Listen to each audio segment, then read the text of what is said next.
Hi everyone, j'espère que vous allez bien. Aujourd'hui, on se retrouve dans une nouvelle vidéo intégralement dédiée à la ville de Dubaï, ses avantages, ses inconvénients, sa qualité de vie, sa sécurité, mais aussi ses dangers. On vous dit tout. Coco étant une nouvelle arrivante dans le décor, ayant pour seul hobby faire la star, un petit peu déconcentrée, étourdie, naïve sur les bords, était obligée de passer par la case stage. C'est la raison pour laquelle aujourd'hui nous avons l'honneur d'accueillir une grande dame, mais également baby mama. Un tonnerre d'applaudissements pour Laura. Hello. Alors, etc. Bien sûr, parce qu'en fait, Dubaï t'apprend beaucoup. Dubaï t'apprend déjà de une, toutes celles et ceux qui ne parlent pas forcément anglais, on apprend. Toi, t'es arrivée, t'étais à quel niveau d'anglais? Alors, un niveau catastrophique, niveau scolaire, quoi. Ouais, vraiment. Niveau scolaire, mais je me débrouillais quand même un petit peu, parce que j'avais passé pas mal de temps à Londres à l'époque aussi. Petit tip que je prends pour moi-même, tu t'es sentie vraiment à l'aise à parler anglais, à maintenir une discussion de façon fluide, au bout de combien de temps? 1 an. Ah ouais, t'as été rapide. Franchement, j'ai intérêt à travailler. Non, ça va aller, mais après, il faut te forcer. Ouais, c'est-à-dire que si tu es juste avec un environnement de Français, parce qu'on est beaucoup de Français à Dubaï, donc si toutes tes copines sont françaises, si par exemple tu côtoies des gens français, forcément ton anglais il va pas évoluer. Il faut se forcer. Il faut se forcer. Tu te vois absolument pas vivre en Europe ou en France, par exemple? Franchement, déjà de une, moi j'ai grandi à l'étranger, donc T'as grandi où? J'ai grandi au Maroc. D'accord. Donc de l'âge de 6 ans à même un peu plus jeune, CM2, je suis rentrée en France CM2 6e, tu vois. Et c'est vrai que j'aime bien vivre à l'étranger. J'aime beaucoup mon pays, j'adore la France. Mais je suis habituée à vivre à l'étranger. C'est vrai que Dubaï, c'est quand même une ville qui fait rêver. Ouais. C'est un petit peu les strass et les paillettes, tu vois. Qu'est-ce que toi, tu pourrais conseiller aux jeunes filles comme moi qui viennent d'arriver pour ne pas se perdre dans tout ça? En fait, je pense que pour garder les pieds sur terre par rapport à ça, il faut vraiment, entre guillemets, te dire qu'il y a des millionnaires ici, mais c'est pas pour autant que tu vas le devenir. Dans le sens que il faut rester focus sur soi et pas sur ce qu'on pourrait avoir. Tu comprends ce que je veux dire? Sur ton boulot, ton truc, ta vie, elle est, il faut qu'elle soit cadrée comme si t'étais cadré en France. Tu vois, bien sûr, il y a plein de belles choses ici, etc. Et pas tomber dans le vice de se dire je veux absolument une Rolls-Royce, tu vois. C'est vrai que c'est quand même assez impressionnant dans le sens où ici, tout est beau, tout est fait de façon à ce que ta vie soit fluide. Les gens sont littéralement à ton service partout. On te range quand même tes courses dans ton sac de courses au supermarché.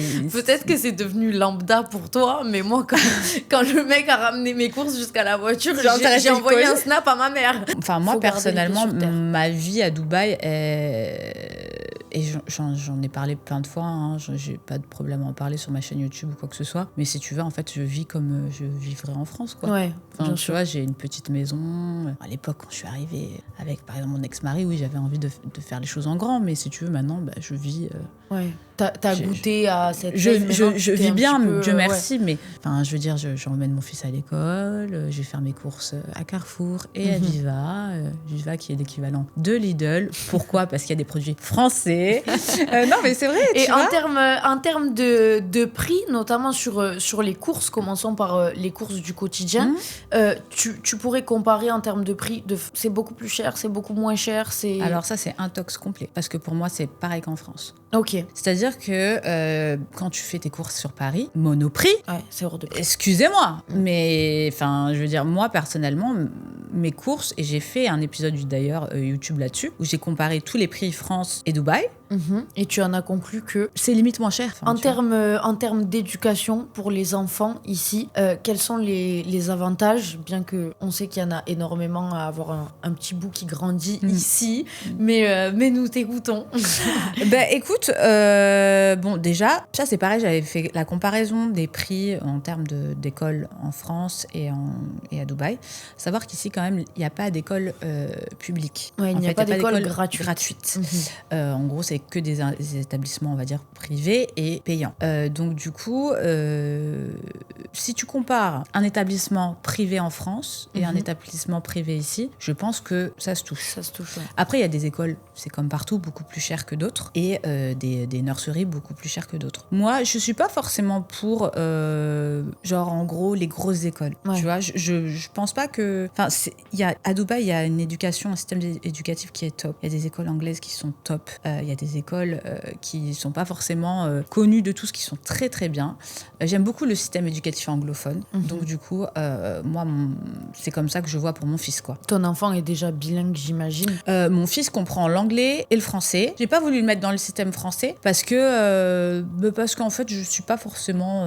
Je trouve que le système anglophone, pour moi, mon fils il a un retard de langage. D'accord. Donc pour les enfants qui, si tu veux, ont des petits retards, etc., ils sont beaucoup plus à l'écoute. C'est mon point de vue personnel. Tu as devant toi une jeune fille qui vient d'arriver sur Dubaï. On l'a compris, nous avons ici La daronne de Dubaï. Alors si vraiment tu devais me donner des conseils pour bien m'intégrer, m'expatrier ici, qu'est-ce que tu me dirais, toi qui as déjà cette longue expérience ici?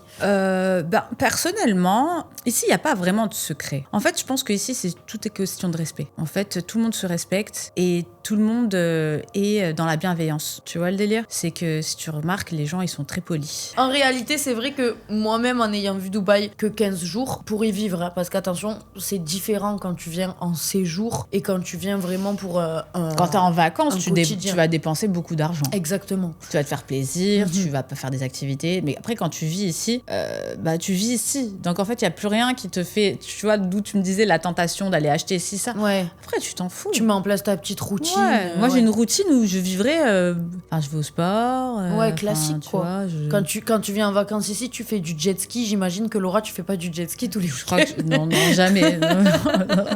Non, mais je crois que j'en ai jamais fait ici, en plus, je te jure. Ah si, une fois, pardon. En termes de météo, c'est une question qui peut être basique si tu habites en France, mais ici, c'est vrai que à partir du mois de juin, si je me trompe, les températures sont vraiment très excessives.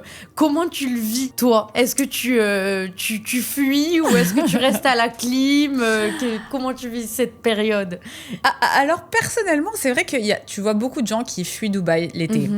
Moi, j'aime Dubaï l'été. Alors, je sais, vous allez dire, mais elle est folle. Mais en fait, moi, c'est chez moi ici. Mais t'es la mère de Dubaï, Laura. Mais non, mais c'est pas ça. Mais je te jure, en fait, même l'été, j'aime bien, en fait. Okay. Il y a beaucoup moins de trafic. Ils appellent ça des staycations. En gros, c'est, tu vois, genre des piscines. Tu vas à la piscine, tu peux pas aller à la plage parce qu'il fait très, très chaud. Mais les piscines, elles sont fraîches. Tu vois, il y a un environnement. L'air est climatisé, non? Ouais. C'est une dinguerie. Le ventilateur, etc., tu vois. Et c'est assez agréable. Et ils utilisent, si tu veux, ce mot-là, staycation, pour attirer plus ou moins même des touristes qui viennent en été. Tu vois, l'été dernier, je suis restée ici. Et franchement, c'était génial. Tu conseilles l'investissement immobilier ici? Maintenant, je pense que c'est un poil late. C'est un peu... désolée. C'est un petit peu trop tard. C'est un peu tard, ouais. Traduction. Bah, désolée, ouais. Je me prends pas pour la meuf qui parle anglais. C'est juste que... Non, mais... ouais, je pense que c'est vraiment... Non, attention, il y a encore énormément d'investissements. Mais c'est maintenant ou jamais. Voilà, c'est maintenant ou jamais. Mais moi, à l'époque, c'était super intéressant, genre. Ouais. C'était, tu vois, genre... je sais pas comment t'expliquer. Maintenant, pour vous donner une idée, une maison dans un super beau quartier comme District 1, à l'époque, c'était même pas le quart du prix qu'il y a maintenant. C'est un 10e du prix que maintenant la maison est louée. Ouais, tout a triplé. Donc tout a pris beaucoup de triplé, quoi. Mais tant mieux, c'est bien. On va poursuivre avec tes petites adresses favorites. J'adore. Laura, ton adresse de meilleur hôtel? Alors, il y en a 2. Ok. Je dirais le Djihadune, le Burj Al Arab. Pour moi, c'est le plus bel hôtel qu'il y a sur Dubaï. Okay. C'est vraiment mes canons. Quel est le coût d'une nuit dans cet hôtel? Je pense que c'est aux alentours. Ça dépend des saisons, en fait. 400, je sais pas. Okay. Je peux pas. Je pensais que t'allais me sortir genre 8 000 € la nuit. Non, mais non, il y a une suite de ouf. Je sais de laquelle tu parles. Voilà. J'ai Il a une déjà chute vu de cette ouf, chute. mais... Mais pas que, bien sûr, ouais. Mais pas que, tu vois. Donc ouais, je dirais le Burj Al Arab ou je dirais aussi Bulgarie. L'hôtel Bulgarie Ah, est ok, exceptionnel. jamais fait. J'ai Magnifique. déjà- Très beau. On retient l'hôtel Bulgarie. Bulgarie ou Burj Al Arab? Ensuite, une bonne adresse de piscine pour aller seule ou entre copines. Drift. Drift. Ok. Alors, petit tips d'ailleurs, vous allez m'adorer les meufs. Vous avez donc la Ladies Day qui est le mardi et le jeudi à 99 dirhams, juste la journée le bed. Elle a des parts dans la piscine, je crois. J'y vais souvent, j'aime beaucoup en fait. Et ensuite, une piscine à laquelle tu irais plutôt avec ton fils, en famille, etc. Tagomago. Ok. Tagomago. Alors, à savoir que sur Dubaï, il y a pas mal de piscines pour faire la fête. Ça peut être un peu compliqué de trouver certaines piscines familiales où ils acceptent les enfants. Donc, du coup, il y a Tagomago qui est vraiment bien, qui est une plage pour les enfants, etc. Une plage, du coup. Plage pour toute seule ou... On fait les deux. Une plage d'abord seule pour faire un petit peu la fête et ensuite plutôt une plage avec les marmots. Une plage que je dirais pour faire la fête, Baoli Beach qui vient d'ouvrir. Ok. Qui est une grande enseigne donc en France, Baoli. Ouais, Baoli, Cannes. c'est connu, ouais. Et là, ils ont ouvert donc Baoli Beach qui fait restaurant également. Et magnifique. une plage du coup plutôt familiale, moins... Je resterai sur Tagomago. C'est un endroit où ça fait piscine et plage. Ouais.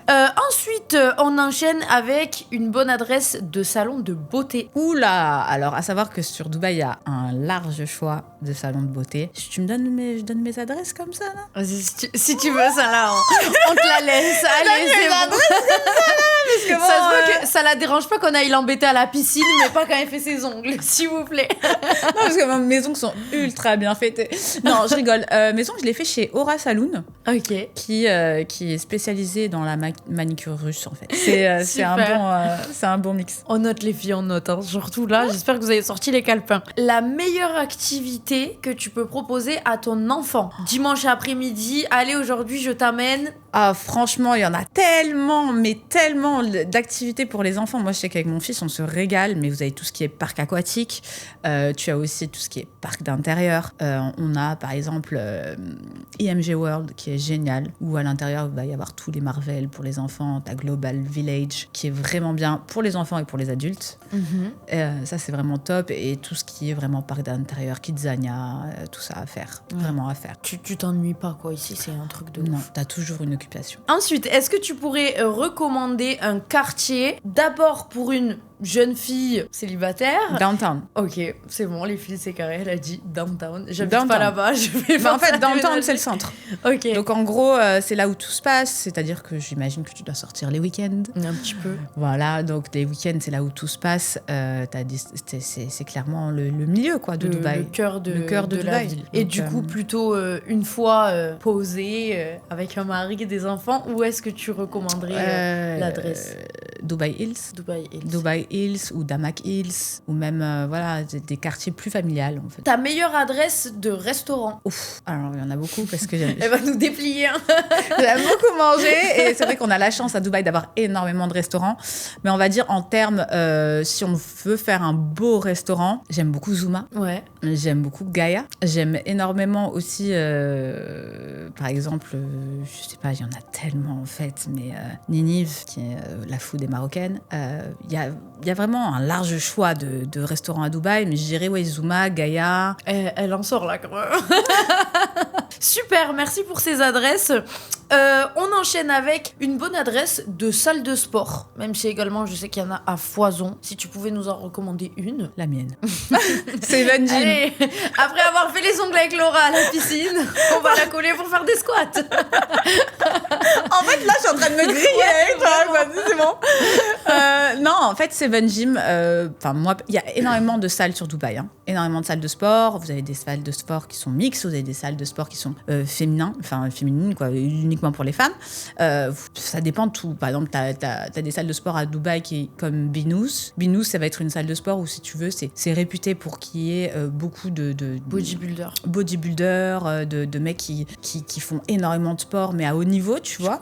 Moi, c'est pas trop ma DA. Donc, du coup, voilà, voilà. Après, t'as Seven Gym qui est, si tu veux, entre guillemets, l'entre-deux de des gens qui font du sport, qui vont au boulot, tu vois, qui... Après, Dans Seven Gym, c'est ça qui est bien. Vous avez tout. T'as une cafette, t'as un salon de coiffure pour les cheveux, t'as un barbier, t'as un institut de beauté. Enfin, c'est vraiment pour tout le monde. Et ce qui est bien, je l'ai déjà remarqué en allant en salle de sport ici, c'est que ici, personne ne regarde personne. Les gens sont tellement pas dans le jugement. Ils viennent, ils font leur sport. Ciao, ciao. Alors, c'est pas du tout une optique de genre en mode jugement. On s'en fout.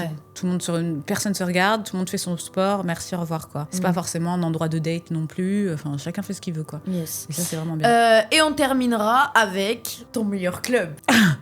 Alors là, ma grande. Laisse te plaît. Non, mais alors là, tu parles à mes mères, elles ne sortent plus, moi. On veut savoir. Non, franchement, mais je sais même plus si les clubs encore que j'ai à vous donner existent, j'ai envie de te dire. Non, je vais que dans des restaurants dansants. Ambiancés, tu vois. Génial. Et tu vois, moi, je vais préférer ce type d'ambiance que le club pur, en fait. Le club pur, je me sens plus forcément à ma place. Parce que t'as passé la barre des trentaines, c'est vrai. Ouais, ça va bien se passer. Merci, Coco. C'était vraiment un vrai plaisir de faire cette vidéo avec toi.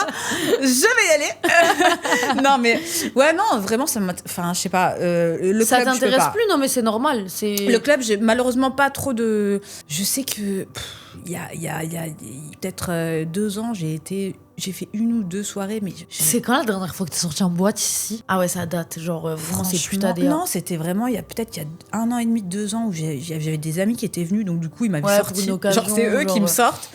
Mais sinon, non... Je fais vraiment des soirées de genre... De daronne. Non, ouais, aussi, ouais. Mais genre en mode, j'adore aller au resto. Voilà, moi je vais au resto, je reste jusqu'à 1h30, 2 heures au resto. Objectif, je vais essayer de tirer Laura en boîte. Ah, alors franchement, ça serait une sacrée vidéo. Mais, non, tu sais quoi, le dernier club que j'ai fait, c'est le club d'Amélia. Okay. Amélia est un restaurant et vous avez le club juste au-dessus. Okay. Voilà. Et on va dire que la clientèle est de mon âge. Ok. Genre je suis pas la bienvenue. Non, tu peux. Mais bien sûr que oui, tu peux. Bah, je m'y pointerai. Je t'attends. Je sais pas quand c'est que tu vas me voir, mais on peut s'organiser ça en rigolant. Ok, super. Ben écoute Laura, je pense que nous avons quand même donné pas mal de tips aux personnes qui ont regardé cette vidéo. Ouais, j'espère. J'espère que vous avez save les petits conseils, les petites adresses, surtout super important. Si vous avez d'autres questions, n'hésitez pas à l'harceler de DM. Ça y est. Harcelez-moi. Ces réseaux sociaux sont juste ici. Merci. Laura a également une chaîne YouTube sur laquelle vous retrouverez une petite vidéo de nous deux également. Si vous en voulez encore plus, vous n'avez plus qu'à aller sur la chaîne YouTube de Laura. Abonnez-vous surtout, c'est important. Donnez de la force. N'hésitez pas à commenter cette petite vidéo. Faites-nous vos retours, votre expérience personnelle à vous sur Dubaï. On vous lira, bien entendu. Merci Laura. Merci à toi. Bisous. Bisous.